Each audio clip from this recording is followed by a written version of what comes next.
Good morning, everyone. Welcome to the CKC channel. I'm your host, Grandmaster Calvin Klaasen. And yes, welcome to our special show we have today. We have a Grandmaster Class, was of course one of our most famous guests, one of the most influential players in South Africa. Of course, our first ever Grandmaster. This guy, he always takes his time to visit us on the CKC channel from Mitchell's Plain, all the way from Mitchell's Plain to Venice, always humble as ever. Welcome, Grandmaster Kenny Solomon. Thank you, Calvin. And yeah, it's always good to be back. Yeah. Great to have you. Looking forward to showing some of my games. We also quite looking forward, guys, and we've got a special treat for you guys as well. We've got some games that you can't find anywhere, basically some of the finishes. So I'm looking forward to it. Welcome to the people in the chat. Welcome to everyone who has joined us thus far. Good morning, Reflector. Reflector's in the chat saying good morning, Calvin and GM Kenny. Looking forward to learning. Yes, the guys are looking forward. Dr. Queenie says good morning, Kenny and Calvin as well. Good morning, Dr. Queenie. So yes, I think let me just check here my computer setting. Let me just make sure I'm on headphones. There we go. Okay. So Kenny, before we get going, how's things your side? Everything good there in Italy? How's things going your side? Yeah, I think things are going fine. It's better, really good. Summer here. It's time to go to the beach. Okay, nice. Yeah, And tell me, relax, yeah. tell me when last did you play chess? Was it over the board or online? No, I'm done with online stuff. I'm playing over the board. Okay, that sounds But okay, wonderful. we play with masks and with this what do you call this now? This glass in between, Yeah. you know. But okay, it's always difficult to play with for this mask because, like, you know, the third hour of play, you know, the oxygen is not coming. Want to breathe a bit easier and so on. Yeah. Yeah, it's difficult. Yeah. So okay, we should adapt. Everyone is subjected to the same conditions, as London often remind me what I used to say. Yeah. You know, in South Africa, I used to play all the local tournaments that I could, and yeah, and you know, maybe some players would complain about some conditions, and in my mind at the time, we were all on the same boat, yeah, all having under the same conditions, so there's no excuse. So playing with a mask, even playing 2 years over the board, it's okay. It's better than not playing, you know. Yeah, definitely. Yeah, it's also okay, and you have a lot of young players coming up and studying a lot at home during this break, you know. Yeah. With not so many, you know, active tournaments, so I see a lot of improvement in young players that haven't played so much. You know, it just goes to show the importance of not playing too many tournaments and studying more, you know. Yeah. So we see the benefits there. Yeah, no, definitely. Look, I was quite happy to play one tournament here over the board like a month ago, Western Province Open. That was like my first tournament in like a year and a month, and I was so happy. But okay, things are a bit uncertain here again here in South Africa. Yeah. I think tournaments have stalled again.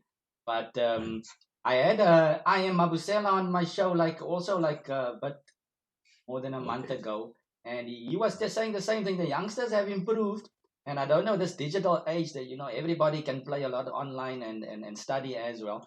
And I could feel in this tournament that I played that Johannes was saying that so many low rated players that you have to play hard against. And yeah, it's the young ones, because they are much easier to adapt and to learn a new language, you know. And we old school players, we have to you know, it's not so easy, you know. Yeah. Anyway, Okay, so as my name says, my handle name says there on the chest. yes, definitely. It wasn't easy. So today we're gonna have a look at some special games. Good morning, by the way, to Early B. Early B says good morning, Calvin and GM Solomon. Yeah, today we're gonna have a look at some special games, an event that Kenny has played in for quite a few times. I'm assuming the Capablanca Festival, and Yeah, I think it was different. Maybe I've played before and different. Maybe it wasn't the same tournament. Though I think it was my first. I think. oh, this was your first Capablanca. one. Yeah, my first Capablanca. Okay, and what That's tournament it from was? Was a the huge first one. Capablanca closed tournament with Yeah. GMs. Yeah. So at the time I was still an international master. Yeah. I was invited by Kasparov Chess Foundation, Graham Jurgensen, and the tournament was also organized in collaboration with Swanee Chess, with Hendrik Toit and what's her name? Steenkamp. Yes, Steenkamp. Yeah. And we were a bunch of players from some players from Zambia. Yes. But not only in the GM section, but also it was the international master section and the open, I think. I remember. I think I played in the B section. I don't know if it was the same year I played in the B section, but the B section was even strong. Robert Quasi won the B section. So what? Yeah, but Robert was supposed to be in the A section, and then he came late or something like that. So I came second in the B, and he kind of took the wind there from my spotlight over there. Yeah, Robert managed to. If it's the same year, I think I can imagine it might be the same year. No, it might have been before. This event was 2014. Because I'm not sure. It could be the same. I'm not sure. But anyway, Robert proceeded to win the tournament 8.5 out of 9. It wasn't the same year because I would have. I didn't see you there. You weren't there. Okay. Then it must have been the next year then that I played. Okay. But yeah. Anyways, by the way, that 8.5 out of 9, the half a point was from me. The rest Robert just wiped away. But anyways, so this one was quite strong. You say a couple of grandmasters were playing. Kasparov was playing in this field. Strikovic as well. So you have to say Sergei Kasparov. Oh yeah, Sergei Kasparov. Yes. Kasparov is a very powerful name. Yes. No. Thanks for clearing that up. That was good. I don't know where my mind was, but it was quite a strong field, and you won this tournament, Kenny. Yeah. I must mention that before this, it was the Capablanca Festival. There was this one in this tournament, this closed event in Pretoria. And the second one was to be held in Cape Town, called the Steinitz Festival, which was won by Strikovic. I came second. I finished second in that event. So all in all, I was in good shape. But before this event, I played in a weekend tournament in Zimbabwe. Okay. And I remember I was sharing a room with Rodwell Makoto, my friend. Yeah, very, very, very nice guy. Yeah, we all know Rodwell. Very, very humble, and I think sometimes when you have good vibes, good atmosphere, you make good friends, and everything just goes through your system, and you feel good, and it can have an effect on you playing good chess as well. Yeah. So the weekend tournament didn't go well for me. The first tournament. It was 5 rounds, I think, and or 5 or 6, I don't remember. Yeah. And it was, I think Kasparov, Sergei won the event. Yeah. There I lost to Oates. Providence. Providence, yeah. Providence beat me actually in a very nice game. Okay, so it was like maybe 2 months I wasn't playing before this event, so I was rusty. So that tournament actually warmed me up for the next 2 tournaments, So I lost 1 game there, and I drew 1 game to Kayonde with black, and that's the first time I saw Andrew Kayonde, and I met him there, and so I was thinking, who's this guy? He's quite a promising player, and very. I observed he had a very intensity when he played, But I could see he was still raw, and very tactical, aggressive, very concentrated, and yeah. So that was my first impression on Andrew Kayonde. So this is the first game I think we should probably look at. Yes. Which was also the first round. Yeah, first round of the Capablanca. Coming back to what you've mentioned, this was the first my first Capablanca closed tournament, and I managed to win this tournament, or end up first position, even after losing my last round to Strikovic. So and I mean, winning a GM section, I don't know if any SA player has done that before. Yeah, I was a closed GM section. So that's a brilliant performance. Then you said second at the second GM tournament at the Steiners Festival. So first and second in 2 GM closed events. You were peaking. It was. I don't know what it was. No, anyway. I think next time I should go. If I'm planning a big tournament, I should go to Zambia first as well. No, it wasn't. Sorry, I'm mistaken. It was in Zimbabwe. Oh, Zimbabwe. Okay, with Rodwell. Okay, it makes sense. Yeah, it was in Zimbabwe. Now we're sharing with Rodwell. Okay, the Zim players are also quite tough. Yeah, good warm up as well. And I won this tournament, but I lost the last round to Strikovic, who has my number. Okay. And I was actually winning. I had a winning position. I completely managed to. I would say maybe I was better prepared in the opening, and I outplayed him to a certain point. I had a very, I wouldn't say strategically winning position. And then as I was playing, and I was concentrated. And as I look up, I saw on my left there was Gary Kasparov watching my game. Okay. And at that moment, I was overwhelmed, and so then I started to lose concentration. So what happened was, from a winning position, strategically winning position, it's not like you're gonna make a blunder and lose. Yeah. So on every move that I played, I started playing second best move, third best moves. Eventually, I lost my advantage, and Strikovic outplayed me, and eventually he took home the full point. Yeah, and Strikovic doesn't let go as well. Luckily, I still won the tournament. Nice, man. So what a way to win the event, actually. Still won it with a loss. Wow. Okay. Anyways, good morning to Boomshaka as well. Early B said a lot of old players also are improving in digital age, Kenny. That's what Early B is just pointing out. Yes, indeed. I think I fall under that category as well, Early B. Reflector naming some players that played in these events. Just before we get going, one last word here, Reflector, of course, gives us a lot of stats here, guys. Reflector says 2014 Capablanca was a historic event. First tournament where a South African ends above a few grandmasters on home soil. No one has done that before. Yes, that set Kenny up for the African Championships in 2014. Oh yeah, was it 2014 and you won the African Champs? Yeah. Oh yeah, so I mean that was a brilliant year, 2014. Okay, here we go. So first game against Andrew Kayonde. Yeah. So as I mentioned before, I noticed that it's important to understand your opponent. You're playing. So I've met him for the first time in Zimbabwe, and it was we played, and it was quite a fierce encounter, and it struck me as a player that fights for the initiative, very aggressive. Yeah. But there was something strange in the play, because he plays some setups for black, like he chooses some solid setups for black, which doesn't correspond with his style of play or natural style of play. Yeah. So I thought, so here's my chance. So I actually started with knight f3 for a reason, because with b4, I didn't want to give him some other options, because he played some other lines, Yeah. But I noticed if I choose this move, or the knight f3, he always plays d5, and I felt very much at home. Yeah. And I could, with more experience, sort of strategically outmaneuver him, So I went c4.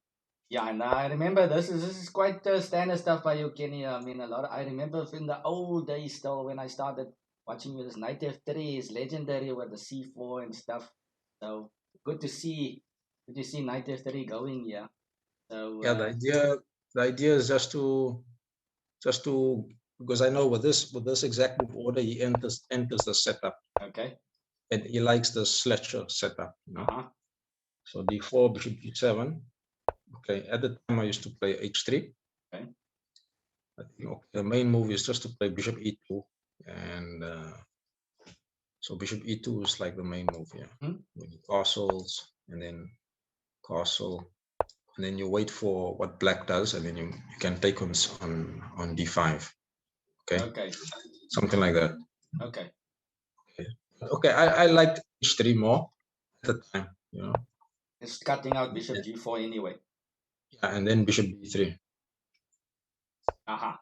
Okay, so already here, maybe wasn't popular for him, and he chose something like c5. Yeah, okay. Yeah, it seems d5. like, I mean, black he's the type of player is gonna look for some activity, like you said. Yeah, that is the thing. He's not gonna play a slow, rigid game. Makes sense. Yeah, that's what I was saying, because in strategic setups, he still shows his ambitions, you know. Yeah. You know. So okay, so he went c5, and I noticed he let some squares, you know, let's go of some squares. So I was hoping to exploit this in his game. Okay. So as a chess player, you have to always look for weaknesses in your opponent's game, you know, to study your opponent. So also, okay, I took, okay, this is all natural. Okay, so a6, and I went a4, just stopping b5. Okay. Nothing special going on. Okay, but maybe here you could now play knight bd7 and knight b6, or something like e6, or I don't know, b6, maybe b6 here. b6. Yeah, but I already think, but after c5 I'm better, because if you're playing c6 and then c5, it's like in some way you've lost a tempo somewhere, you know. Yeah. Yeah, So makes sense. maybe it's better just to play something solid like b6 or e6. e6, no, knight bd7, b6, Yeah, bishop b7, something like that. or something like pick and d5. Something like this, and then just bishop b7, knight bd7, a6, something c5, else. something like that. Yeah. Yeah, would have been much better than what black did. Yeah. Okay, so c5 and castle. So he releases the tension, and as you can see, white already has slight lead in development. Yeah. So he goes a6, a4, knight c6. Okay, so as I could see, we both have the same amount of pieces out. Yeah. And I win d5 here. Okay. This allows white to control the center, because when I have a pawn like here on the 5th rank, it means I have more space, you know, more territory. And the knight, of course, needs to find a square for him now. Looks like this is the only square here, or maybe b4 actually. b4 looks better. Knight b4. And in fact, guys, as I told you, that these games are not all available online. If you actually check this game online, the notation ends here. So Kenny has been kind enough to share this rest of the game with us in his personal database. So from here on, I'll have to check the notation. So Kenny, you can just let me know if I should pause anywhere. Next move was knight b4, of course. Yeah, knight b4. Well, there's some pressure on b5. Yeah, if you had to go like knight a5 here, yeah, obviously the knight is much placed here. I can move my bishop, and then you're always gonna have to worry about some attack on this knight. Yeah, eventually maybe a b4 so it's or out something. Of squares. Yeah. So knight b4. Okay, so maybe calculating or for playing knight c6, maybe you saw this position. And okay, it looks nice with having a knight on b4, except that it allows me to gain a tempo again. So I went queen b3 here, I think. So you first completed your development, bishop f4. Bishop f4. Yeah, bishop f4. Bishop f4 looks good, completing everything, and then you went b6. Yeah. And then you went queen b3. Yeah, then queen b3. So now I'm attacking the knight, and I'm basically completing my development. You know. So what's happened is that black's just he must play the opening. And you were quite happy here already at this moment, probably. Yeah, I'm very happy. I knew I have a big advantage. Okay, and because I have the center. Yeah. I have two bishops. I have two bishops like this. This bishop not only develops, but he comes to the right square, because I take away a very important square for the queen. Queen Also, find it awkward, yes. Or even queen d6 or queen c7, so bishop f4 with pawn on d5. It's very good. And also I have another bishop. I mean, usually you tell kids, beginners, that you should have 2 bishops, or try to bring the bishop to the 4th rank or 5th rank. You know? Yeah. Bishop doesn't like to be on e2 or d2, you know, because it's passive. So yeah, the bishop has more light, you know, and take a very important square.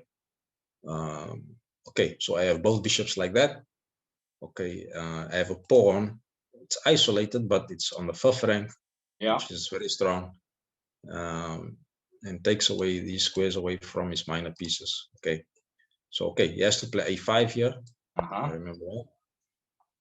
And now, okay, now I know that I have a lead in development. I have a pawn advanced in the center. It's time to play concretely. Okay. I have to do something energetic.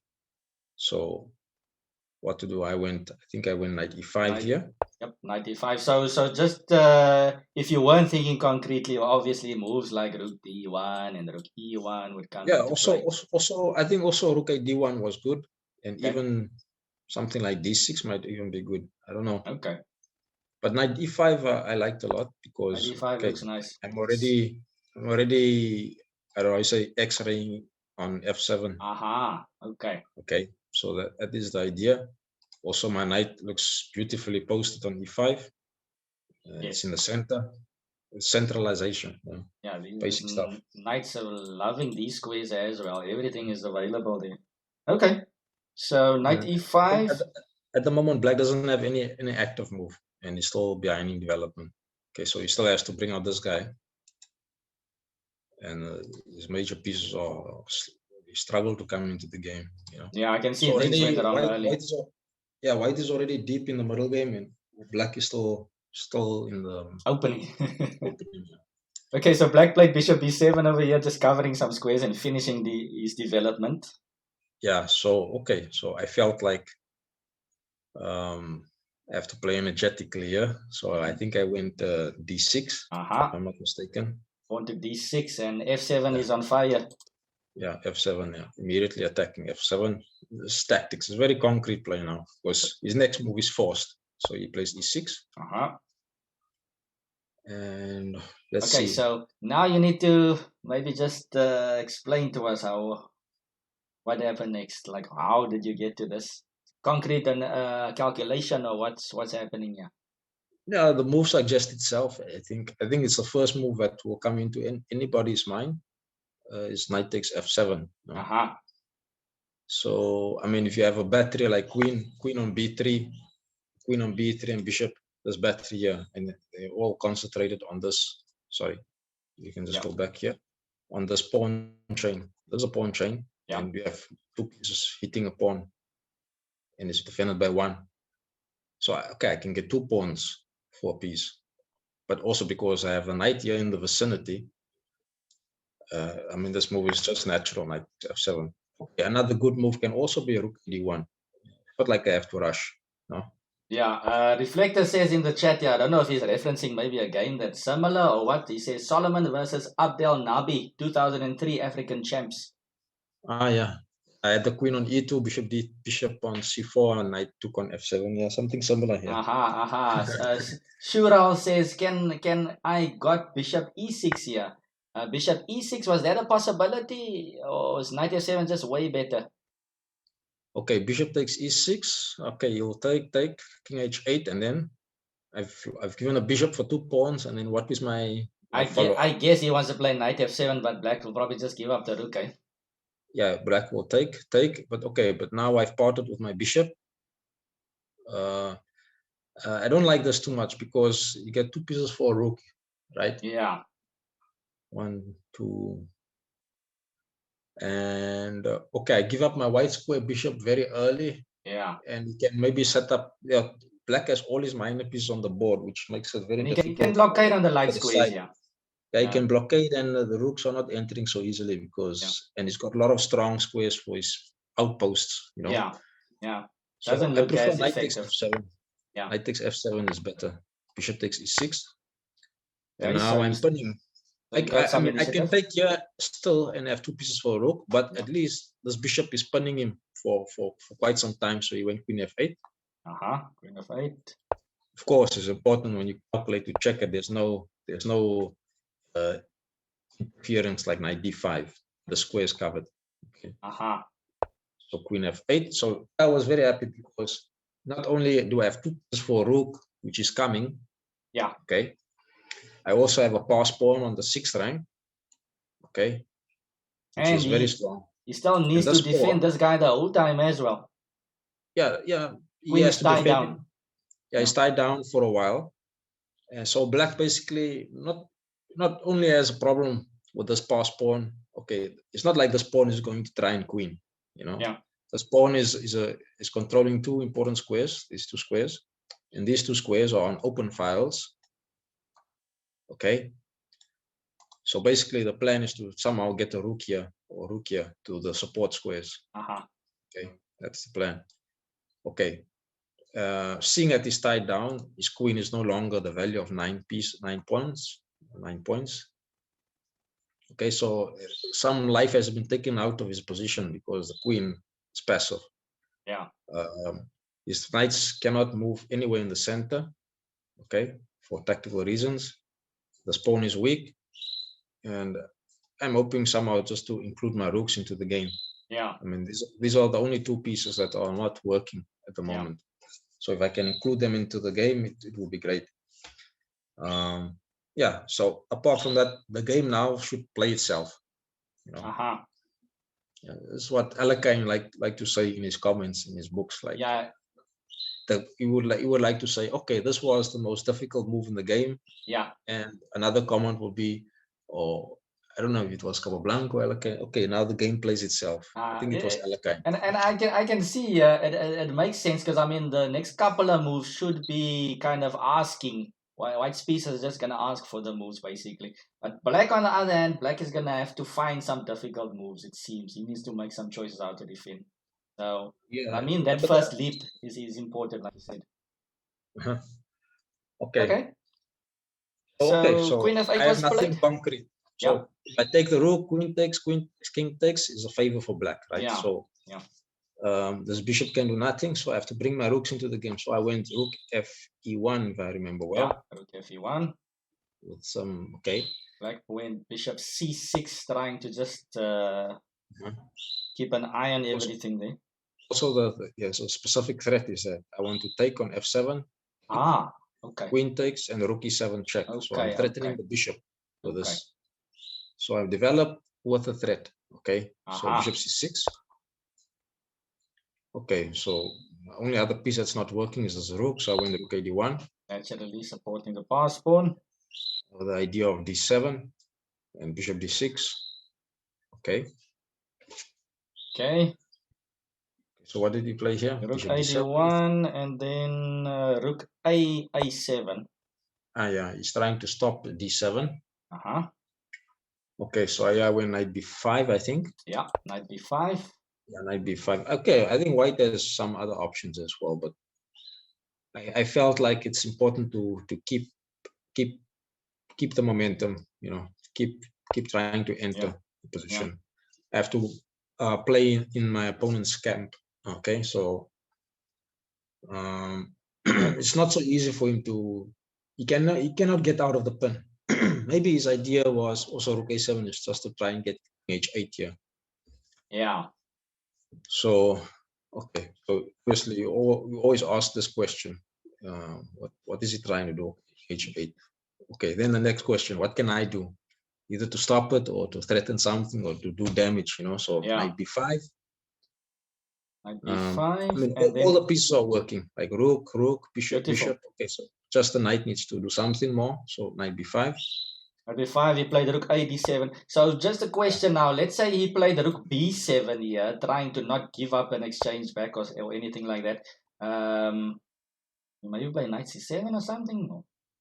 Yeah, that can also be an idea. Knight looks c7. Scary. Looks really scary. Then you have okay, I have some candidate moves here. I have knight d4, knight c7, and I don't know if d7 works. Maybe d7 doesn't work. Bishop takes, bishop d6.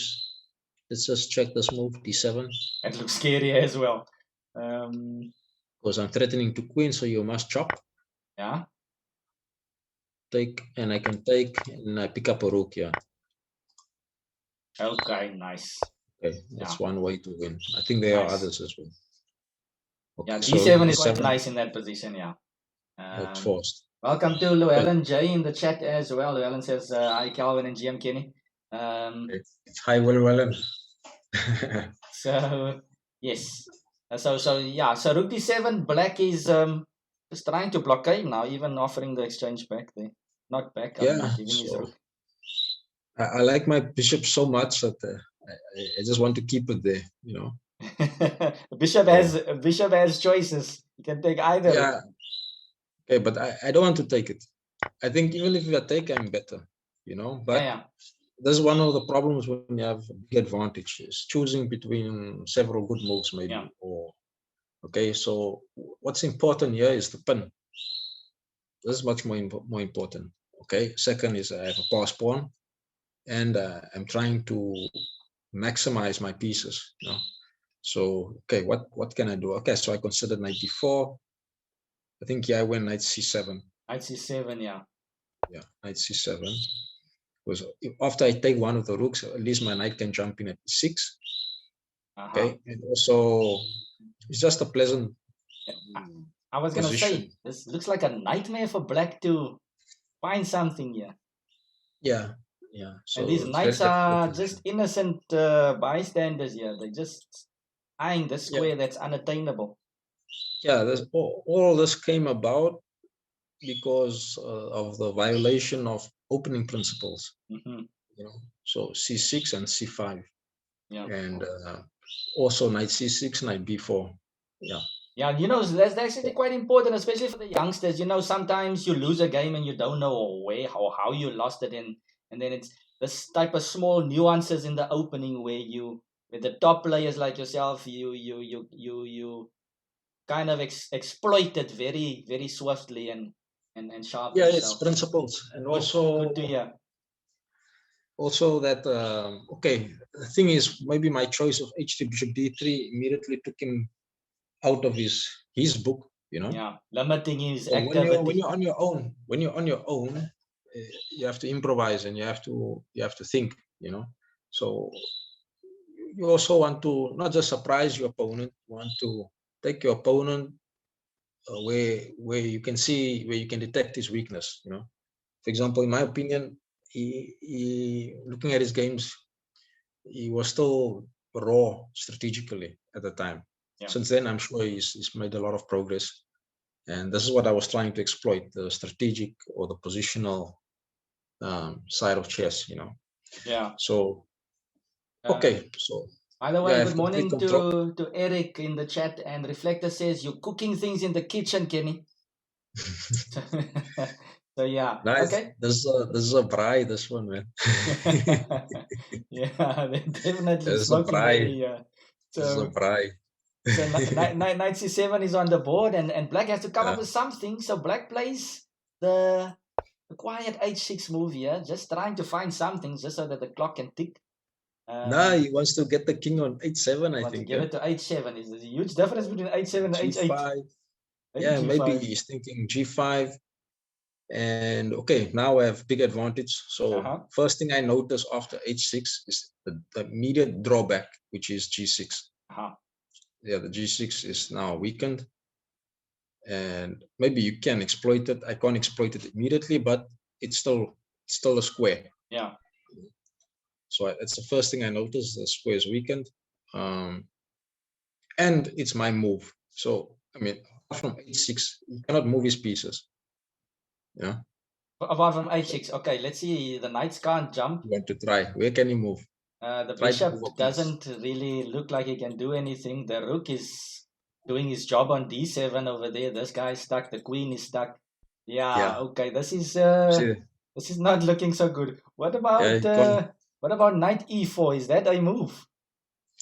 Look like a move, but let's see. Knight e4. But what is the threat with knight e4? Knight c5, right? Maybe the knight is just threatening to look. Yeah, but I take. and I take, yeah, you pinned. Oh, okay. Okay, thanks for that one. Okay, And then so bishop d5, knight takes d5, and knight's discover check. Okay. okay, so this is a whole set full of pieces still here for black, and Yeah. it's still what's happening here? Okay, so I went Rook okay, rook d7, d7. No, went knight and, c7. and then you went knight c7. Yeah, let's just Yeah, promote then this you went variation. h6. Okay, so now it's after h6. So Yeah. now I have to do something because my opponent is waiting to be, how you say, waiting to be killed. So how to go for the kill? You know, and that is also a difficult area for a lot of us. When you know you've got this position, now you might have to do something. And it's interesting the move that you played. I mean, it was available for a while, and now you decide to go for the kill. So, yeah, can you tell me how you got to this? It was just conclusion. Was it just straight calculation?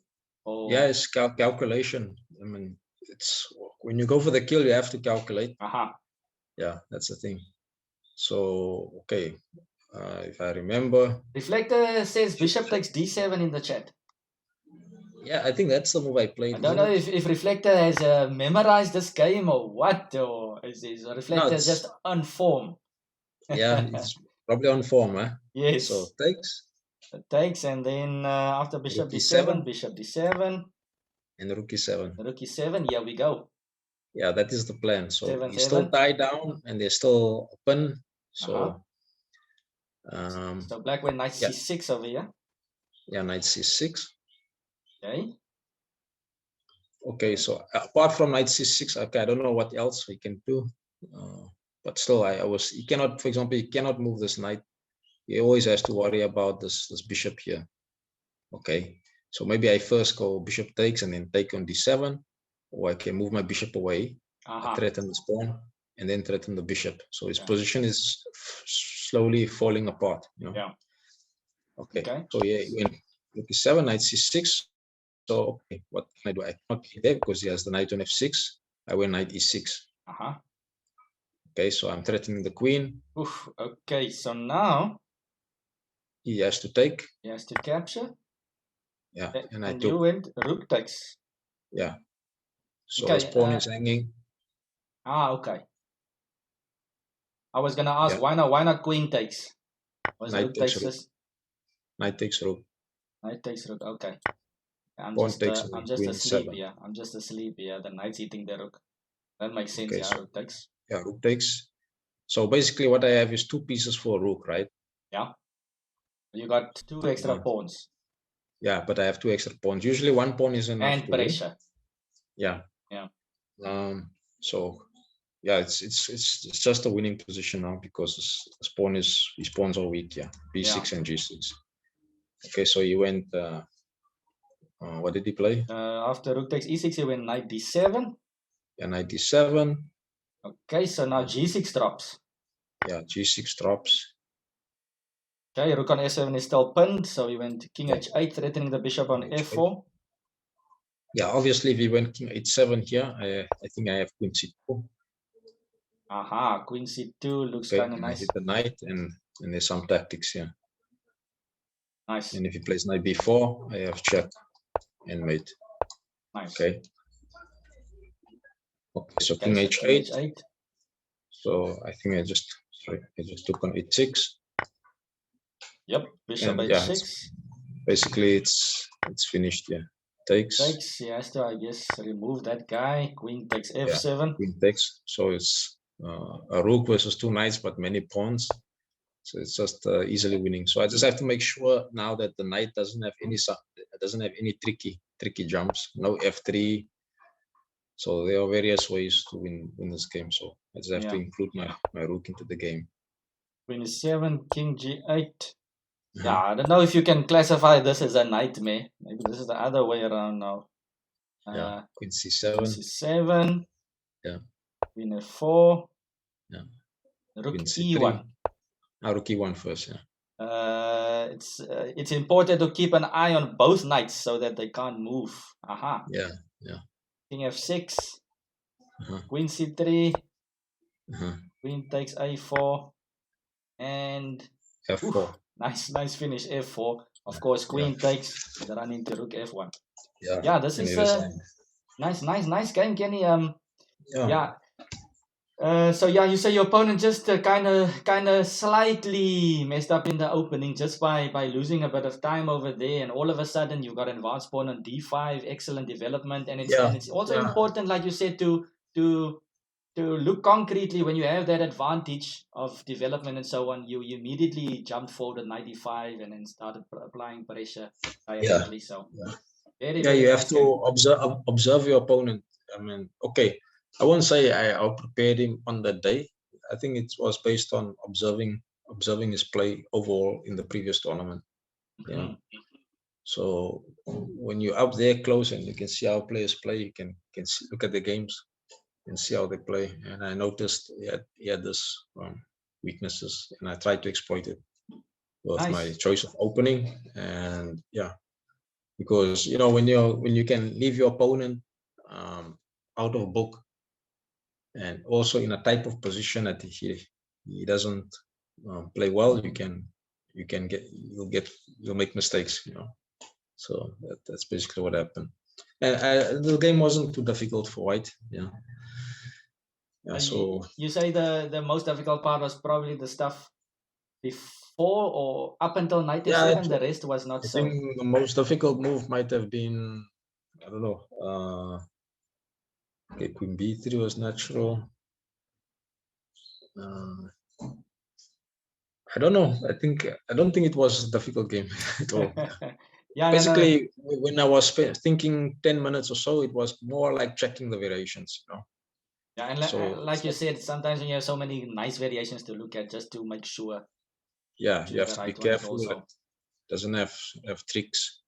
Yeah, but it was a very difficult position for black to be in, and it's also shows the importance of the center, because if you look at black's moves of knight c6, knight b4, moving away from the center, he didn't put a pawn in the center. He had his pawn on e7, f7, and white went pawn to d5. So it shows the power of having a pawn on the fifth rank, even though isolated.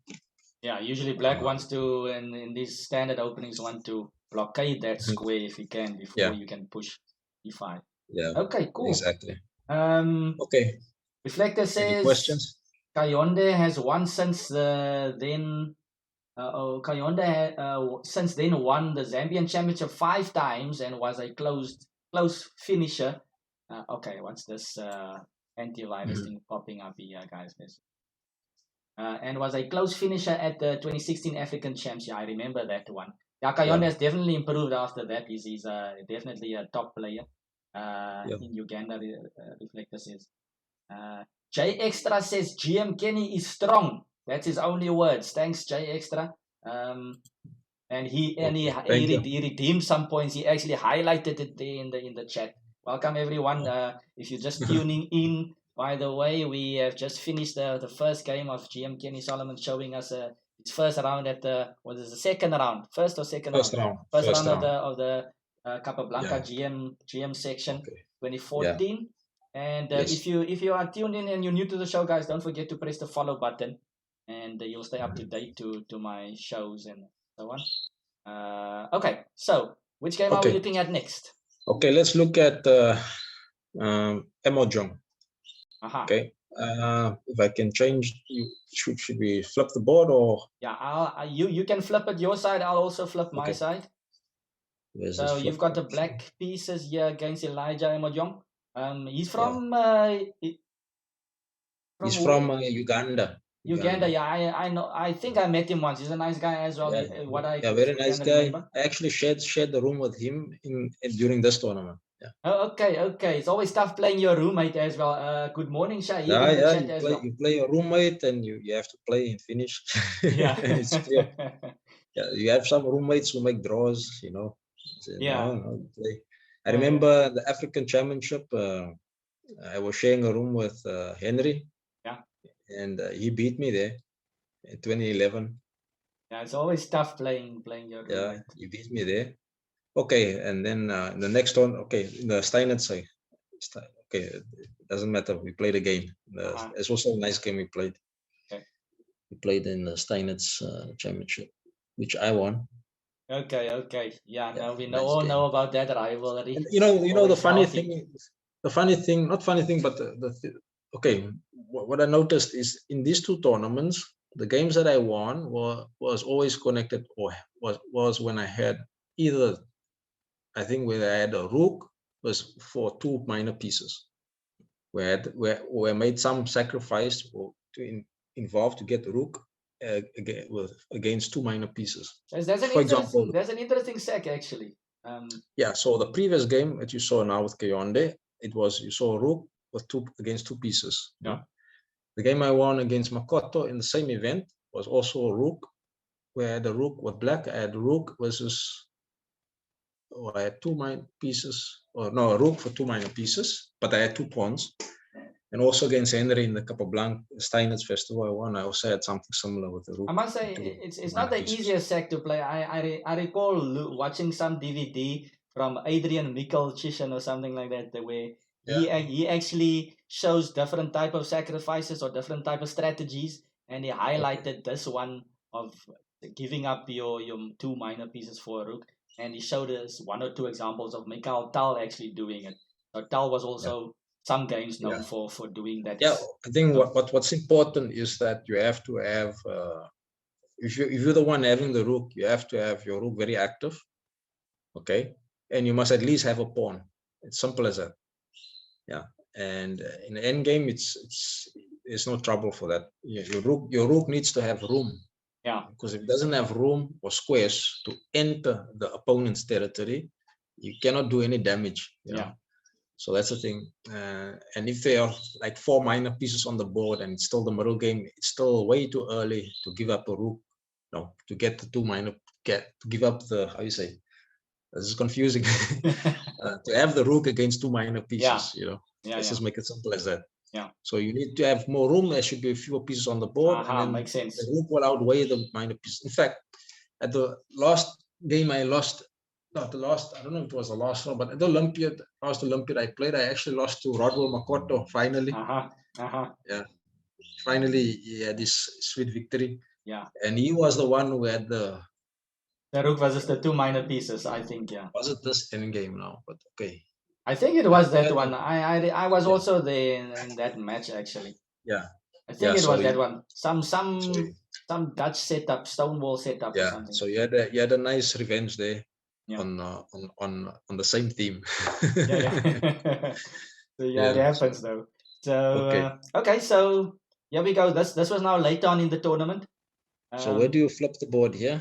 So you go to your bottom right. There's three lines. It's a menu button. Yes, this one. Okay. And then you go up and press clipboard. Okay, so this game, Emo Jong. Before I start the game, let me just describe the player. Yeah. Before playing this game, I looked at his games and I could see he's a player that has a lot of aggression when he plays. So you get different kind of aggressive players. You get players who love to attack, but they attack with caution. You can attack, and you like to have the backup. When you attack. Then you get players who go all out just for a knockout. They it's like boxers. They go for the knockout punch, and then they leave the whole body exposed afterwards. So he's the type of player that has this kind of aggression in his play, and he's always looking for the best move. Oh, okay. And he's that type of player. So he's a very intensive player. So against such players, I think maybe a good approach can be to get him early out of the book, very early. So I try to get him early out of the book, and so he can use his time. Yeah, I was gonna ask now. So just so that he can start use his energy very early. Use his energy very early to go for the knockout. So he's always looking for the maximum, and it will affect his game in the second half of the game. So that was my strategy. Interesting one. Yeah. So in chess, there are a lot of psychological aspects. When you're looking or trying to conquer your opponent. Yeah. And this is what I was looking for. So I managed to win both games, this one and the one in Cape Town, with the same style. same Okay. approach. Okay. Yeah, so okay, so let's see the game. So I went b4, d6 very early, knight f3. So I played some sideline, Okay, g4. this is interesting. This is interesting stuff. What do you call this? I don't know. I know I've I faced don't this know. online maybe a couple of times. Yeah, I'm I always mean, confused what to do. What to do to, for to my tell you the truth, I like maybe I don't know. I looked at it just 10 minutes or so. I need to But okay, it makes 20 sense now minutes. what I you just said about your look at it prep before the now. game. Makes complete Yeah, sense I now. mean, Yeah. Okay. preparation is not just studying all the books and theory and Aha. memorizing. It's also about knowing your opponent and trying to exploit your opponent's weaknesses. Nice. That's basically what it's about. And it's nice to hear And actually, Kenny, because if you look at it from the flip side, perhaps, sometimes it's difficult. Most of us here in South Africa, we don't have coaches, so to speak. So yeah, to hear that from you, you can also flip it and say, okay, maybe I should look at my own play, what the weaknesses are psychologically as well, and how to better prepare mhm, that aspect of your play as well, yeah, not just yeah, the yeah. openings and Yeah, when you technique when and so on. you when you're at home, you can work on your own weaknesses and stuff. Yeah. Work on your game and etc. But I think that when you're in a tournament, you at war. And when you're at war, you have to conquer your adversary, Yeah. and you have to search for what does he have, where is he weak, where can you take him, what zone. So that's basically what I think what preparation should be like before. And I mean, that's why I still feel like chess is still a very rich game, and because it contains a lot of psychological elements. And I don't think it's going to be I don't think it's going to be taken over by some side variants. Yeah, Okay, yeah. the last side variant I played was Lorenzo's tournament. Yeah, so it didn't end well. But I mean, okay, You don't do too I, I'm, bad though, I'm but I'm deep into chess, and I think it's maybe because I'm old school, and it's not so easy to adapt to all these new variants. Okay, I must mention that the variant I like the most is still Fisher Random, because I think it's closer to chess, although very chaotic when it starts, and it's like years since I've played it. yeah. Anyway, so this was the idea, just to get my opponent very early out of theory, because sometimes you can learn something from your opponent just by what he says. So he told me that he studied all Kasparov's games. Okay. So it was very scary to hear. Okay. Yeah, when someone tell you that, you must know that, okay, immediately you get the impression that he studies openings as well. He remembers a lot of variations, and you can see it in the style that he plays very aggressively.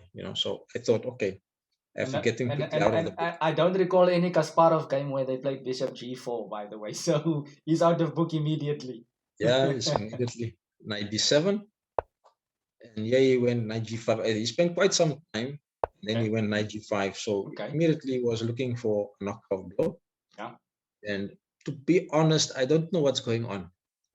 So I can see with knight g5, he's entering my territory and he's eyeing my f7 square.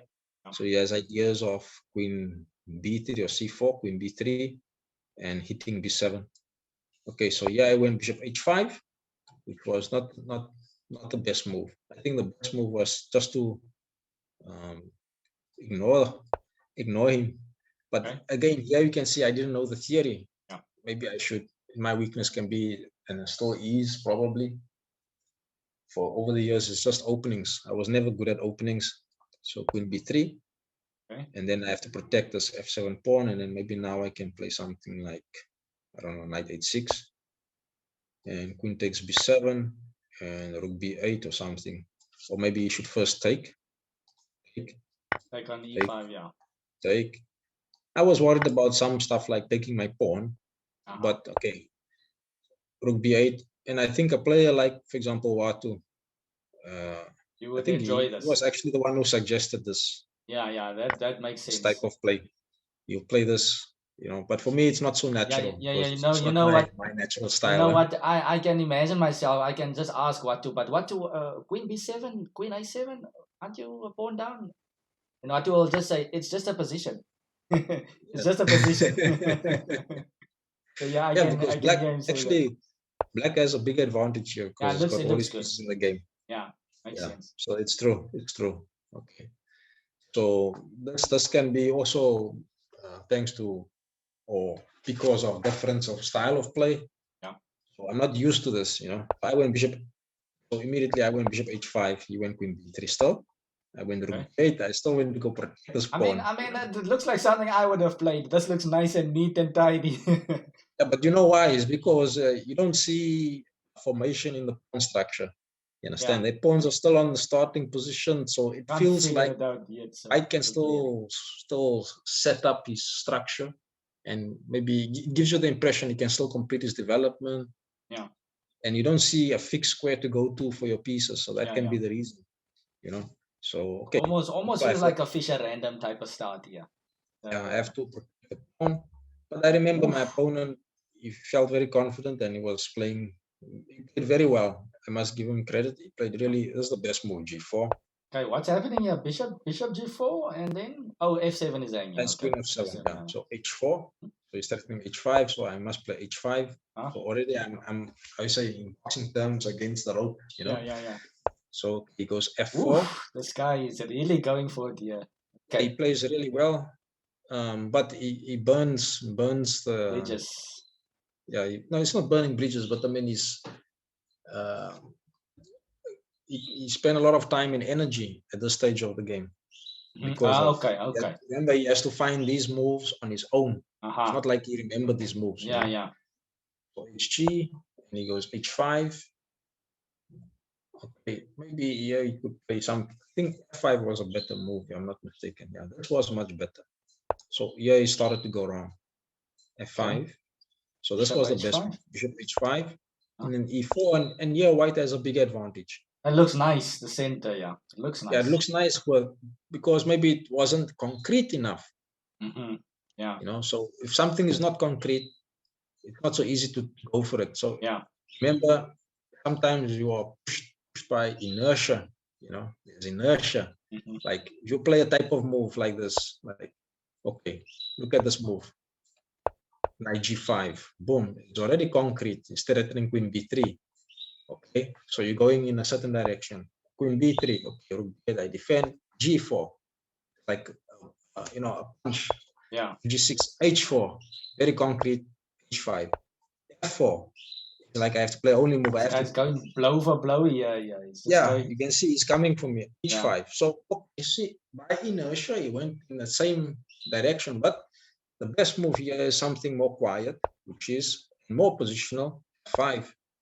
You're still attacking, but even when you attack, there's an element of, how you say, prophylaxis. Bishop h5 and e4, and you take the center. Still, the positional elements are still there. You take the center. You can see the next moves coming easily, like knight c3, bishop f4, yeah, you see, long castle. You see the principled moves. Knight c3, bishop f4, bishop e3, bishop g2, and you castle, without seeing concrete visually analysis. Concrete. Yeah, that's the thing. So this can also be a difficulty in chess, the switch from one to the other. Yeah. To combine the play. Yeah. Not to lose sight of the whole board, basically, in simple terms. Yeah. Inertia, he continued the. So h5 was a mistake, and obviously maybe you spend a lot of time on a g5 to b3 and b4. It was new, and now I take. But that's what he missed. He thought that he was winning here, and this was what he obviously calculated before. Okay. So imagine calculating already here h4, h5, f4, hg, h5. It seems exhausting. It looks winning. That looks winning also. Yeah. But this was what he missed. Was I can take the knight and give up the exchange. Got a whole lot of pawns there for the exchange. Yeah, but my pieces are still undeveloped. Yeah. Okay. So white is still better or has compensation, but it's not as strong. Black can still survive here. Yeah. So I actually made a mistake. I went knight d f6. So this shows that I'm a very cautious player. But the best move is knight g f6. Okay. Every mistake is connected with some emotion. So here comes h8. and now my bishop is pinned, Yeah, and it I didn't looks, feel so comfortable yeah, here. You know? doesn't look So super yeah, kosher. But you say that is yeah, fine for black. yeah. After d5, black's just fine. He doesn't have another piece to hit on my bishop. You know, simple as that. And I Okay, have so, e4 under control. Huh?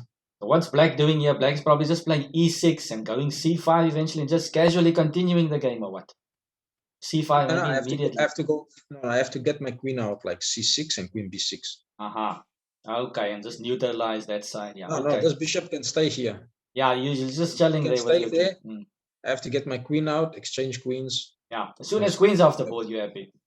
Even something like c5. Yeah, c5. Okay.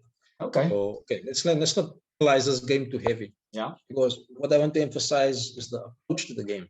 Yeah, yeah. You know, if I win knight df6, bishop g2, and d5. Okay, I want to get some control. Win c4. Okay, maybe better was e6 here. Okay, or even c6. But okay, I took and c6. I must say that I also spent time. Okay, and but he spent a lot of time and energy before. But my type of play is always consistent, you know. Whereas for white, it's not so easy because sometimes you have to adapt to another situation. Because from attack, now you have to try to keep control in this position. So before I go rook c8, okay. You can see he's a very attacking player, so he's hitting my rook. Not so easy to change to another type of play now, because from attack you have to simply switch. You have to be flexible. You know? Yeah. d4, so bishop e6. You're still playing aggressively. Queen a4. Still looking for something. Maybe here I would already think something like something else. You know? Maybe I don't know. What could you have played differently? Still want to get an e4 and just long castle or something. Maybe a better move here was rook h8. Okay. Because now, I mean, you keep an eye, as I said in the previous game comment, you keep an eye on both knights that are, how you say, when knights are like this is not good. Okay. Yeah. Knights doesn't want to be like it. Knights wants to be like this next to each other. Never like this. So when knights are like this, you keep an eye on both knights. Okay. I think this would have been much better because now my knight is tied down to g8. Yeah. Maybe this was a better move because then now white is clearly threatening e4. So I have to play something like d5. So this makes a difference. Okay. So you keep it like this. So you take. Okay, my bishop is pinned. So white still has some play here. Maybe I don't know if you can play bishop g2, 6. Yeah, surely bishop g2 and even long castle. Maybe just I don't know if e4 is possible here. Knight takes. Oh, you can't blow knight takes. Yeah, you can't. Yeah, that's the point of rook h8. Yeah. And then maybe even something like castle. I don't know. Oof, okay, I mean that's giving up a lot of pawns there. Yeah, but I guess if you say A, you have to go B. No, but I'm just saying that you can, as an idea, you can bring the bishop in another direction. Yeah, maybe knight c4, knight e5 is also an idea now all of a sudden. Yeah, something else. The queen can easily swing to the king side, you know, when need to. And this is another type of play. I mean, I cannot move this knight. That's the point. Yeah. Okay. And I play bishop e6. Pawn e6 is not possible because of rook takes g8. Yeah. Okay. Well, there's stuff to solve over there. Yeah. Yeah. So, but you have to. So you're in bishop g2, and d5, and c4. So you should still have rook h8, but he went c4. And I think he sort of lost the thread of the game already. Yeah. It's a turning point, and now I have an advantage. Okay, because after a5, I think I'm better. Okay. Okay. So it's stopping queen a7, but why do you think you are better? Can you just explain to us what's happening here? Now first of all, I've been consolidating my position. Yeah. and I'm threatening d4. I have some ideas of even b5 here. Okay. And attacking d4. Okay, because the queen has to So, defend d4. Okay. Yeah, and white has to now think about defense. Yeah. Okay, and From he doesn't attack want to that. defense. Aha. Yeah, from attack to defense is not easy. Okay, so e5, he goes d5. The always move forward. I think d5 is also a mistake. I don't know what else to suggest. I think you should just play something more quiet. Bishop e5, bishop e3. Keep himself in the game. Yeah, but okay, I think I'm better because I don't know. I'm still better. Yeah, I can go g6 now. Bishop g7. Okay. Anyway, so you went d5. So as you can see, understanding your opponent makes things easier. Okay. So b5, and now I continue to attack. And yeah, I went queen d7. Okay. I think taking here was just much simpler. It's just big advantage for black. Okay, queen b5 and then just bishop d7. Why not queen d7? Why not queen d7? Okay, just force the issue there. Okay. Yeah, just exchange, go into the end game. It's winning. Okay. I have enough pawns. Yeah, he's got millions of pawns on that side. Okay. Yeah. Okay, but I went queen d7. We were actually in time trouble here. I mean, it looks like an interesting move to play under time trouble as well. Queen d7. Yeah, it was a shock to the system. Queen d7. Because okay, we're in time trouble and he cannot take the bishop, so I'm exploiting the pin. And finally rook h8 comes, but a bit too late. Yeah, it's late. So g6, queen d4, I took. These are all time trouble. Take e5 and queen e6. I'm pinning the bishop, king f1, d8. And yeah, I could have finished the game in one move, was h6. But of course, we were on increment. Obviously, you cannot take because I take. Yeah, and e5 takes, drops. Take here. Yeah. And after h6, sorry, after bishop h6, if he goes queen takes, I have queen takes e5. Yeah, just simplifying there. Knights are keeping everything solid there. Yeah. Okay. But, okay. Usually, when you're on increment, you play the first move you see. Yeah, of course. h5, queen g5, and queen d5. Knight. So knight, and that's basically a winning. That's the only move that wins rook d8. Was threatening rook c8. Yeah. So I have too many pawns. Yeah. So it's just a matter of getting out. Okay. He blundered the piece. So yeah, it's already just the pressure there of. Yeah, the pressure of time trouble. And yeah. Finish. Okay. Crazy game. Interesting one as well. Lots of psychological points we can or ideas we can take from that one. Wonderful game, Kenny. Interesting stuff. So be careful. Not careful, but I mean try to note players who are super aggressive and go all out. It's generally is a good idea to do something strange very early.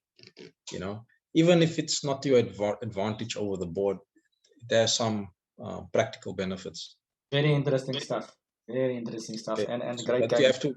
you have to know your opponent. Yeah, that's my approach basically. Okay. Yeah, I think that's the quote of the day for this session. Know your opponent. Yeah. Okay. So next one. Do we still have time for the next one? Yeah. So let's just. I think we need to get to the next game. Over there. Okay. The first move. Okay, Kenny's got the white pieces here against Sergei Kasparov. Yeah, this was the third round, and this was after my second round loss to Van der Nat. Okay.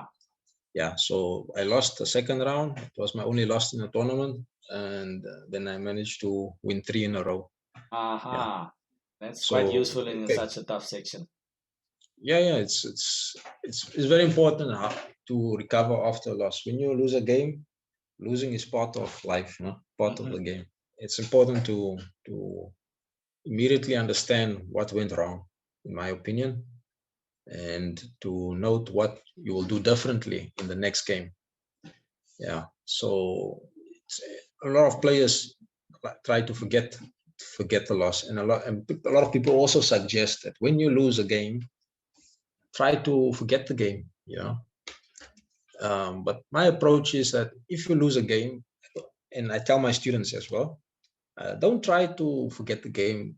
Show me the game. Go through the game. Look for the mistake. Try to detect quickly what went wrong. Why did you go wrong? What were you thinking when you went wrong, etc., etc. Quickly, and have objectives for the next game. To make a change.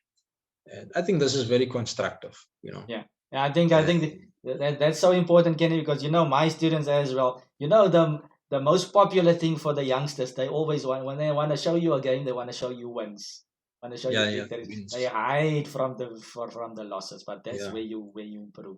Yeah, very important.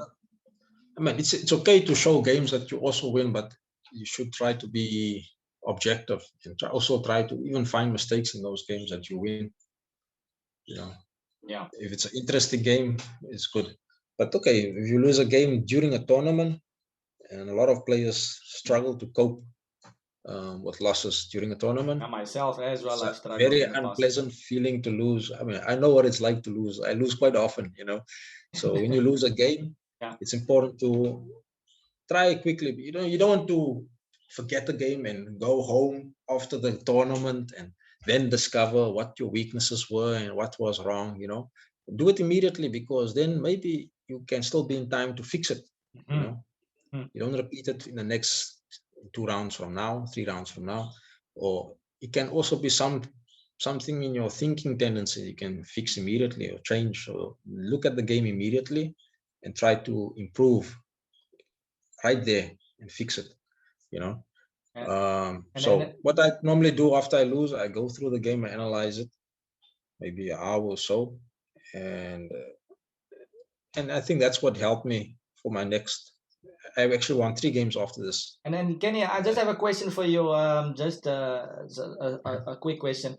So you've explained now, like, sort of from the scientific point of where you need to improve, but psychologically, after a loss, what do you usually do? I know there's different tournament situations and so on, but do you usually, the next game, do you try to just stabilize? Do you just play the next game on a 1-game basis, or do you, some players go erratic and they just go all out, they have to win the next game? Or how do you psychologically take on that next game? Okay, it depends. If you have like 5 rounds, make an example, then by all means you have to try to win. Step up, because you don't have many rounds left. Yeah. But if you play like 9 or 11 rounds, then you can divide your tournaments, in threes. Okay. Yeah. So actually, Maxwell taught me this when I was young. Okay. And he taught me goal setting. He taught me that divide the tournament in threes. Yeah. Many goals inside the tournament. Yeah, it helps you psychologically, because when you have 3 rounds, and 3 rounds, it changes your mindset. Because if you're thinking, okay, I'm on 1 out of 4, it's depressing. Yeah. And I have an experience in Budapest, 2009, and Lyndon was there with me. We were sharing at Miles' place. We were at this place in Budapest. We were staying in the ghetto. Yeah. In Budapest, and we were playing the closed tournaments. I was playing the GM section. At the same time, I took some coaching sessions with Orvat. I had some sessions, so it was quite tiring, because in the morning I did some chess, and then it wasn't even connected to my tournament preparation. And then I go and play. So, but I had a very disastrous first half. I had like 1 out of 4 or 5. Or half. Let me remember. Half out of 4 or 5. I can't even remember. It was bad, Yeah.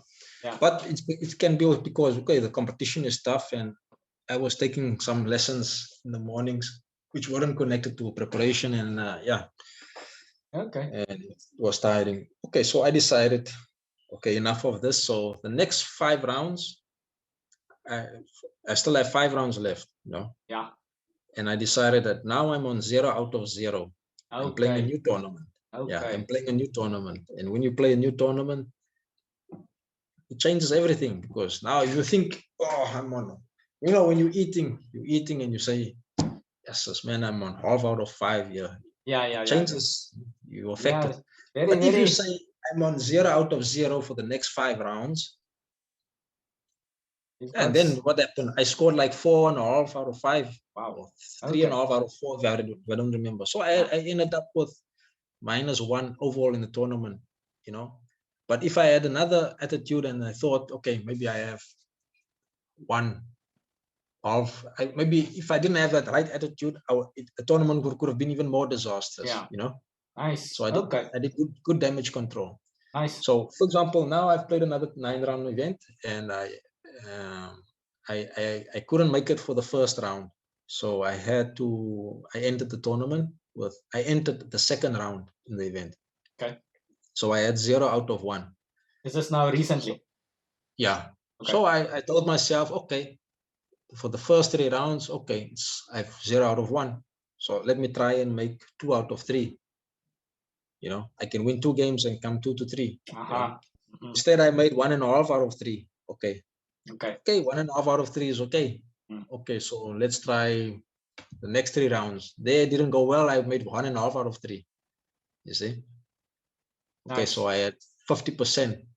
1.5 makes 3 out of 5 games I've played.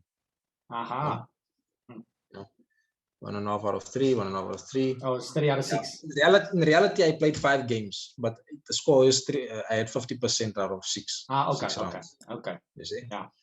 Then there was the last 3 rounds, and I lost 1 game. And I said, okay, I'm on 0 out of 0. So I need 2 more games. So I won my last 2 games, so I made 2 out of 3. Okay. So when you divide or cut up your tournaments, it helps you psychologically as well. I think that's quite a nice step there for the viewers. Because when you go to sleep and you're thinking half out of 5, it's depressing. Yeah. No, I know.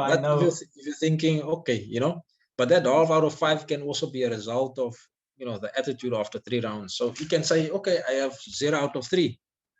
Let's start another 3 rounds. Okay, I have 0 out of 0. You have to imagine this, and this helps you psychologically. Brilliant advice. Another tip is, when you lose a game, and for all players that are struggling to make comebacks after a loss, it's very important to immediately look at the game that you played.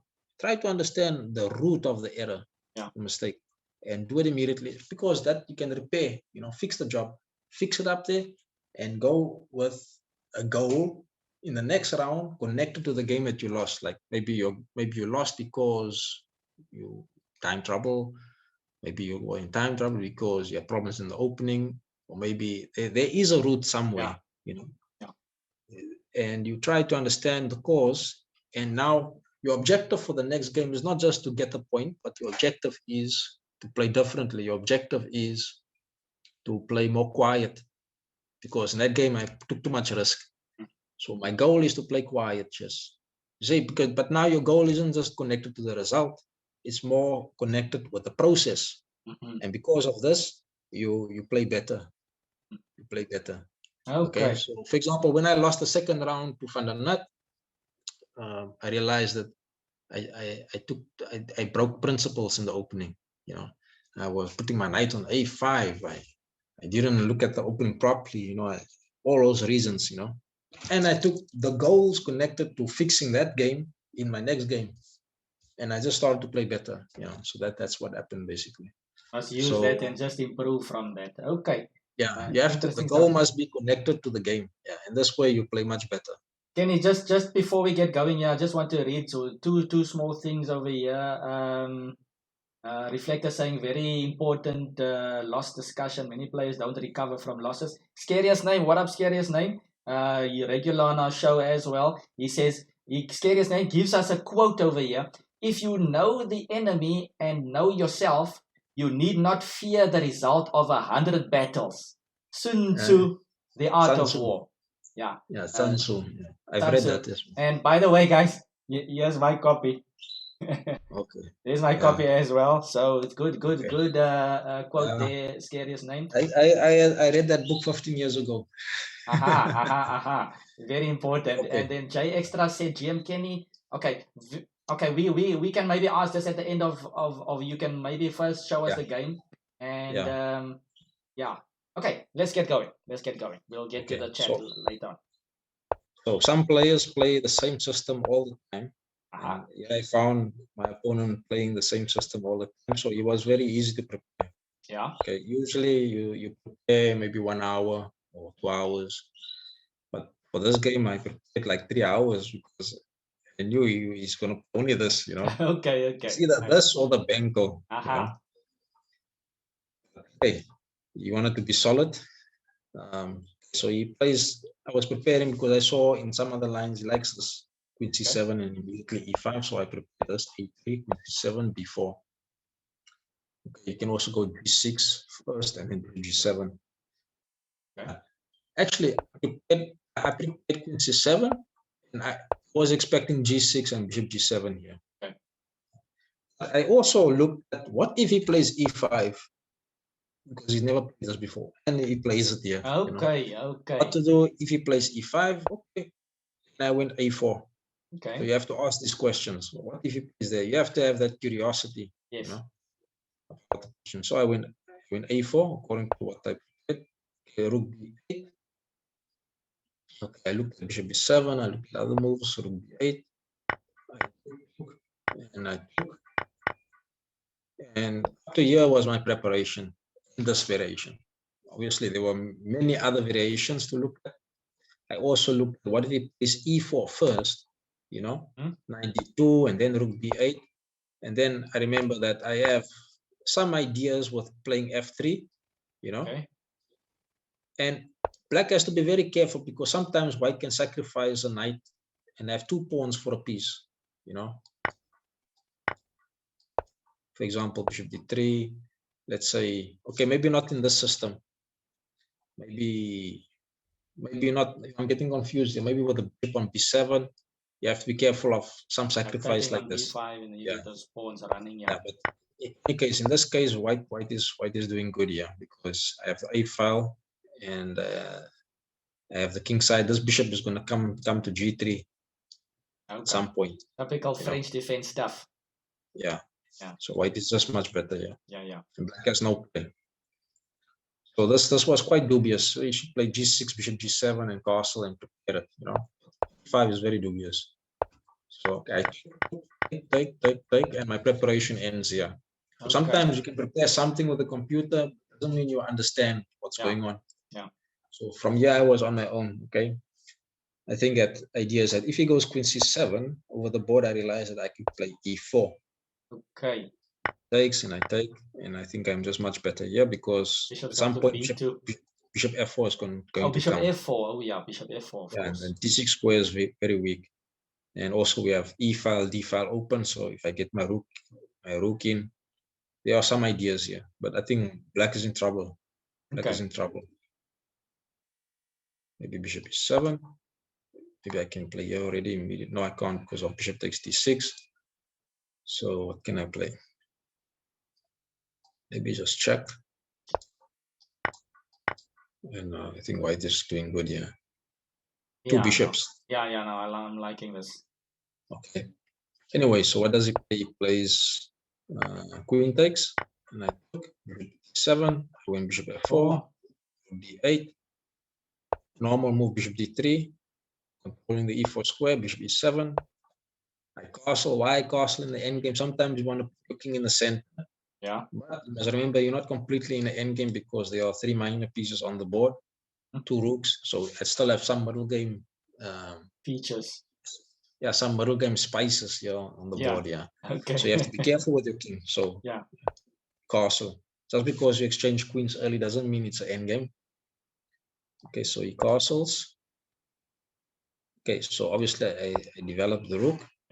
Yeah, I thought for a while, maybe up to even 20 minutes, I don't know. Not because, there are some moves you can make naturally without thinking, But I decided that this will be my critical moment to think and to understand the way forward. I obviously know that I'm much better, clear advantage, but I have to understand what to do. What is my plan? Okay, so the queen side is completely blocked, except that I have an open A file. So normally in block structures, one file is very important, because that's entry point into the enemy territory. Yeah. In this block structure, I have the advanced pawn on the 5th rank, which gives me more space, and it affects his bishops. This whole structure, this whole nucleus here affects both his bishops. So this bishop here cannot move because of his pawns. This bishop here cannot move because of my pawns. B4, C5, very D4. restricted. Yeah, so my pieces have more air. Okay. But still, you have to understand how to enter. It's important in such cases to have a plan. And I decided that my plan was to enter the 7th rank. Okay. So the plan is normally connected to what is your advantage. Okay, I control the open file.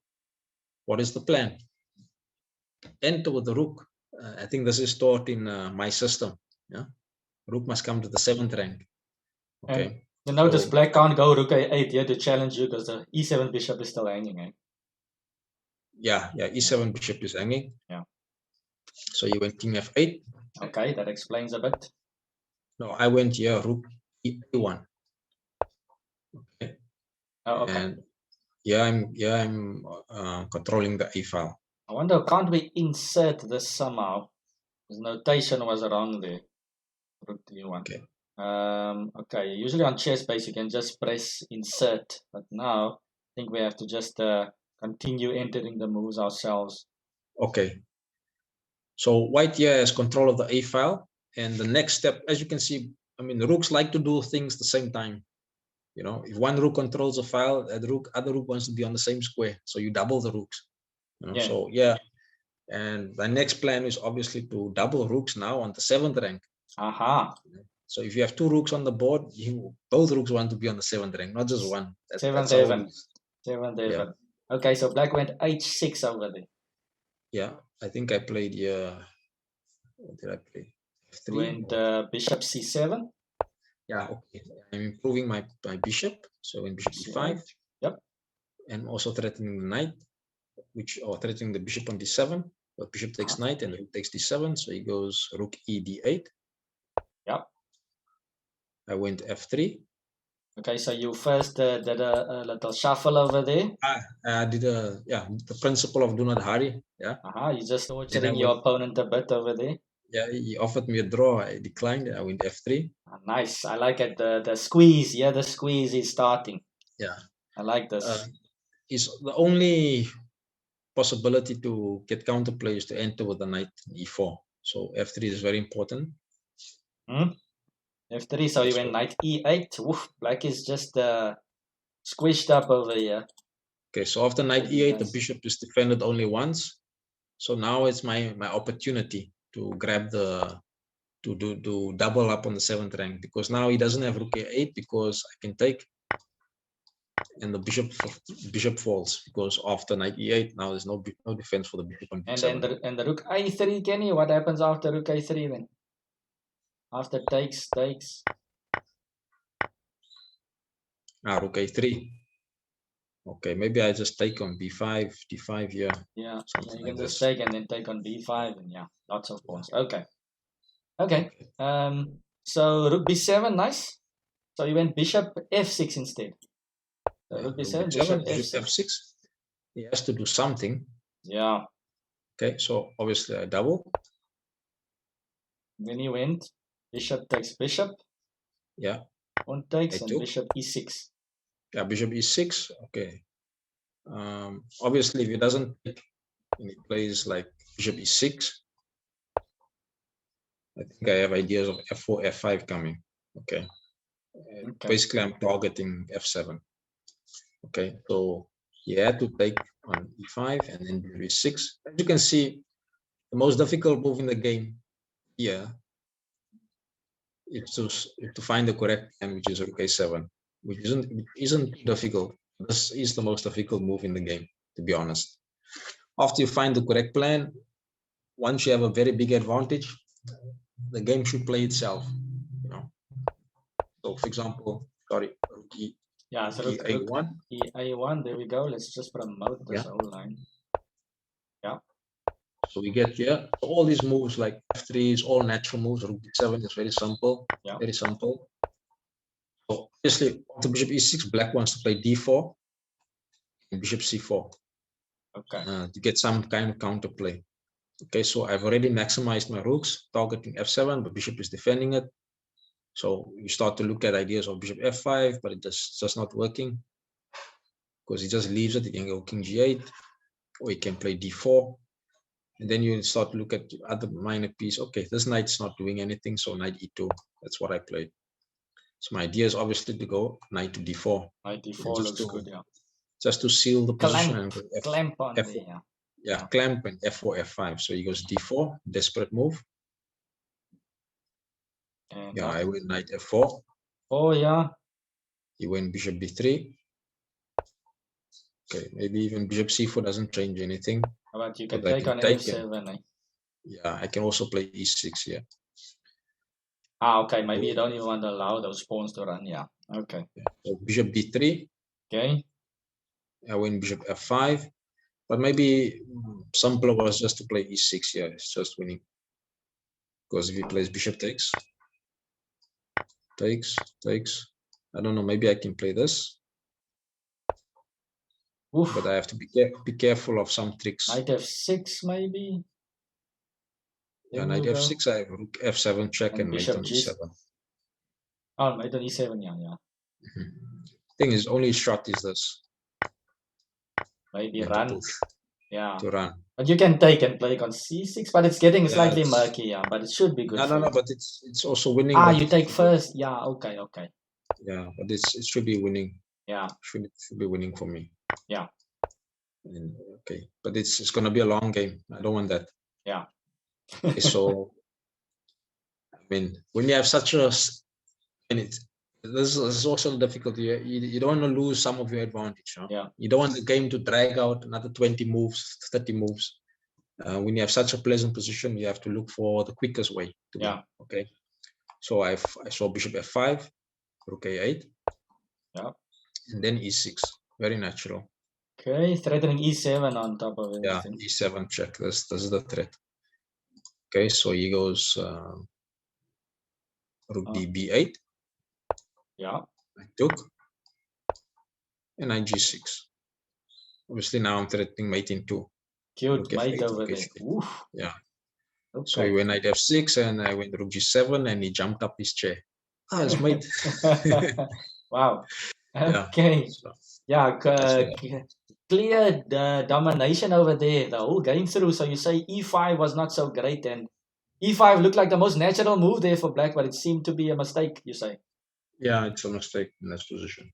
So why is that a mistake? Black is opening up the position too early, I guess. It's because I have E5. Okay, it's because I have A4. That's the key. They say G6 was the proper move. Relatively better is for him to go E4. Okay. I will play knight D2. Okay, it's also possible to go knight G5 here. It's also interesting. Knight G5 or knight E3 eventually, but knight D2 is simpler. Yeah. Then he has to, I don't know, he has to play rook B8. And then this would be another structure. But yeah, we already saw it. White is just clearly better. So I think the dubious move is E5, and then E4 is the key. But now I open the A file. Okay, so I mean there's still, I mean, you sometimes undersell yourself here with the prep, Kenny. I think your prep did the GM here basically. This position. Yeah, my main prep wasn't for E5 but for G6. Yeah, okay, I get you. I saw he plays queen C7 quite early, but it's not good. Yeah, in mind, yeah, E5 was not good. Okay. Wonderful game. The reflector says wonderful exposition of the do not hurry principle. Yeah, no, this was. I think I've got this series how to beat the Grandmaster. I think this should fall under how to squeeze a Grandmaster. This is just squeezing him to death here, Kenny. Nice one. This This is Yeah, this is one of the nice games I've played with a theme of rook to the 7th rank and preventing counterplay. Yeah. Yeah, I love So these type of this is games. Beautiful stuff. it. Yeah. So it was quite one-sided in a way. Yeah. Wonderful. Yeah, I just have one more question here in the chat that I want to ask you, Kenny. I know you probably have limited time here. Yeah, So, I can take a few questions. Yeah. If you guys have any last questions, you can throw it in the chat. I've got one here from J Extra. J Extra says, GM Kenny, any advice you can give to FM Barish as he's playing the World Cup? Any advice? So we all know Kenny has played in the World Cup before. And Okay. who did you play last time in the World Cup? You played, was it Caruana or who did you play? Yeah, Fabiano Caruana. Yeah, so any advice there for Barish? What should he... Oh, I don't know. Who is he playing? I don't know. I don't think the draw is up yet, but surely it's going to be a tough one for him round one. Always tough for the African players. Yeah, I think he should. Yeah, he has to. I think he has to try and play sharp, long, forcing variations. That goes very deep into theory. Yeah, because there you can catch a higher rated player. I'm expecting he plays up. Yeah, of course. Yeah, he has to. So yeah, he's got to play. I think he has to prepare something very, very theoretical. You have to rely a lot on theory and to stay on the main, because if you play a player that has superior understanding or have a very higher rating, like 2.7, you must know that this guy knows a lot of chess. Yeah, so yes, he has superiority in many areas. So, but in one area where you can catch them is in the preparation of concrete variations, like very sharp. Obviously, look at what your opponent plays. Look at what he's looking at you. So you have to know. You have to know that your opponent knows that he's looking at you, looking at his games. Something like that. So your opponent knows what you're looking at, and he knows that you know he knows that you know that he knows you're looking at him. Yeah. No. So okay, so you have to, just stay in the principal line and play deep chess. Also to do a lot of exercises and work. It's a learning experience. Upset is obviously possible. Yeah, it's possible to upset. So if he has a stable variations, like what can be useful is like to know a lot of drawing lines for white, and to be better prepared for black. Okay. That's more important. Okay, interesting stuff over there, Kenny. Yeah, I know. That's my experience. Black is more important, because with black, if you can hold with black, with white, it's easier to find variations to kill chess. Just to neutralize things like e4, e5, knight f3, knight c6, d4, and knight takes d4, and knight c3. Just a boring line. Yeah. And which is very drawish. Like top players, e4, c5, you can play sideline. Okay, but it takes a lot of memorizing, and but okay, it's concrete preparation. If you know who your opponent is 1 month before, it's possible. Okay, cool. Depends on your approach, especially for Daniel Barish, because he's still young, still I would say still relatively inexperienced. So yeah, when I was playing Fabiano, I think maybe I chose the wrong opening. But okay, I had the wrong approach, but it was learning experience. So I'm sure it was a lovely experience. I of course expected to be eliminated by world number 2 at the time. Yeah. So it was basically a mismatch in strength. Yeah. Okay, interesting stuff. I've got another question here from Reflector, also in the line of prep. He says, sorry, should players prepare against an opponent or concentrate on their own openings? And does your own level matter with regards to that? Okay, if you play in a tournament, you basically have very limited time to prepare. So I think you have to prepare your openings when you're at home already. And when you're at the tournament, you can't stay in your own zone. You have to look at your opponent. You have to prepare for your opponent. A fighter that knows he's fighting this guy, he has to look him up, look at his videos, see his weak points, and you try to exploit that.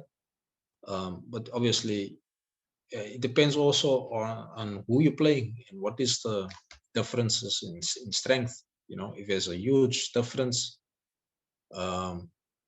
then okay, it depends also at what age you are. If you want to grow, if you have that long-term approach, then it's good to stay to your openings and to improve them, and but okay, if for example, if the level is quite close, it's more important you have to observe your opponent, be mindful of your own games, and also that your opponent is looking at your games.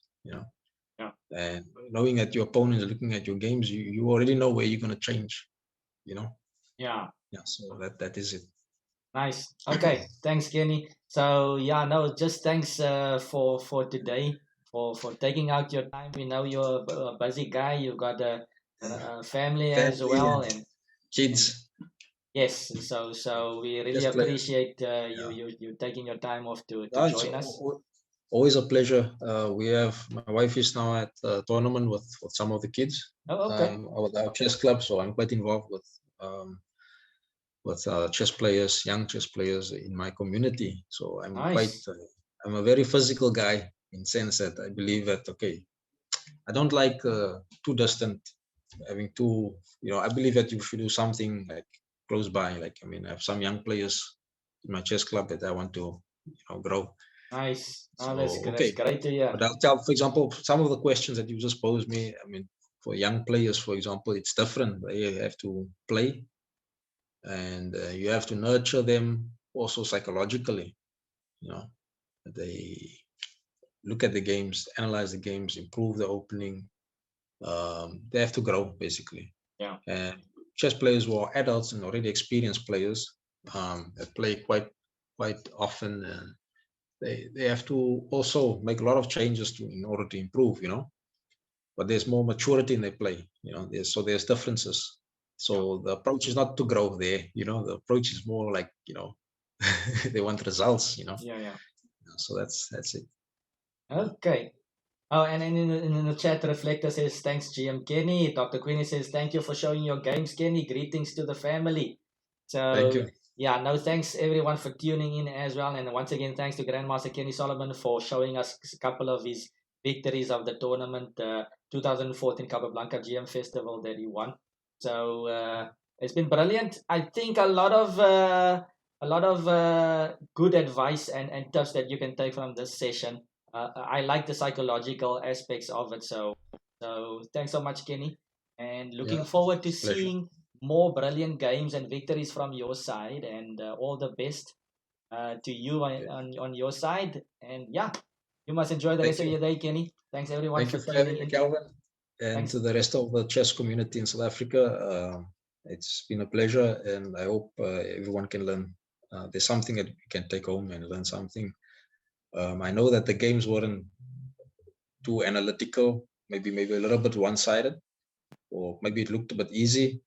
But okay, it's what I tried to share was the psychological aspects of play and preparation and how I approach a game, basically. And hope to be back again sometime in the future. Definitely, Kenny. So okay, thanks, Kenny. Cheers, See you guys. Thank you. Thanks, everyone. Cheers.